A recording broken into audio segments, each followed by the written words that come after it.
Yo, good morning mga bay, and how are you today? And now we are ready. So it's our first time to go gym mga bay. First time namin mag-gym while I'm on vacation. And then first time namin mag-gym together with my wifey. Yeah, so I encourage her to go for a gym mga bay. Kailangan kasi mag-fitness, kailangan mag-exercise. Kita nyo naman, napabayaan na ng konti. So, diba? So, kailangan natin mag-gym kasi importante yon. At saka, we have a goal. Sabi kasi ng doktor niya, kung gusto namin magka-BB ulit, she need to exercise and she need to lose a little bit weight. Yan, diba? So, kailangan yon. So, ngayon, it's our... Ilang araw na tayo dito, lab? 7, it's our 4th day. So it's our 4th day mga bay dito sa aming staycation. So now we are ready to exercise and to lose weight. Kasi love, are you ready? Ano sasabi mo? Ready to burn fats and calories and everything? Ready to exercise? 5 minutes. Yeah. Mga bay update. So we're already in the pool area. We're walking because kasi yung may gym naman dun malapit sa amin mga bay, pero mas prefer namin dito kasi medyo malaki yung space at saka parang mas malinis, maliwalas. So we're going to the gym right now, pool area mga bay. Si wifey naglalakads na, and then that's the gym mga bay. In that place is the gym mga bay.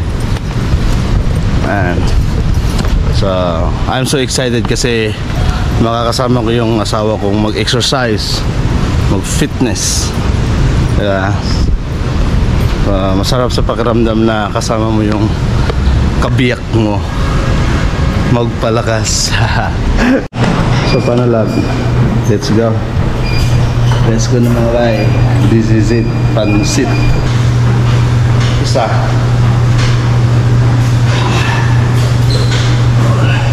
Ganyan.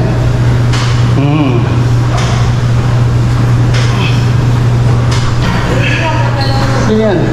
I-twist mo siya, ganyan.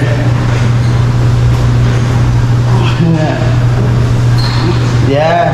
Ilan? 12 lahat.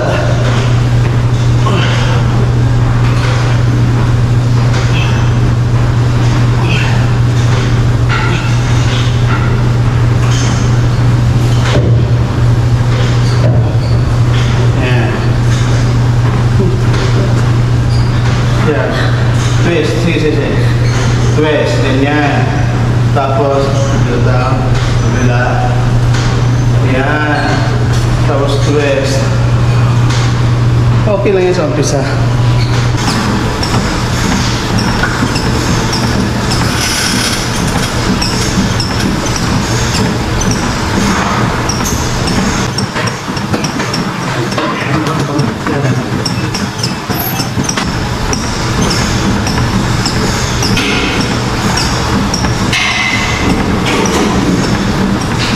Yo, mga bay updates.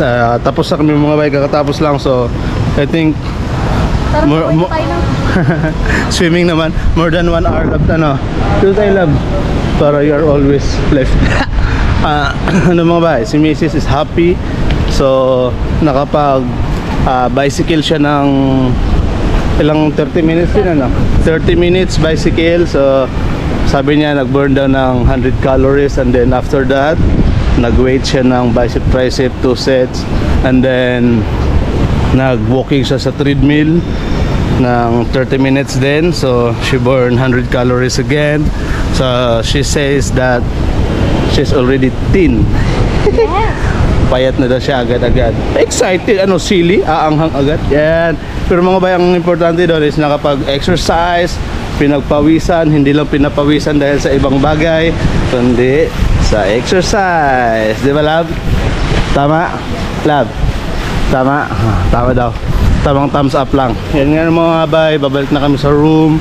So magsha-shower, magbe-breakfast, take rest because we're tired because we woke up very early kasi nag-ano kami, nasikaso sa mga bata kasi wait lang. Nasikaso kami mga bay sa mga bata kasi school sila, nag-school. So nag-prepare kami ng maaga natin sila sa school and then we go directly to the gym.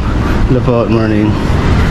Kasi wake up kami ng 4:30, prepare ng almusal, dala yung mga kids sa school, and now we go direct to the gym, exercise, so our body's so tired, hungry. Hey, hungry! Kakain kami ng worth of 300 calories.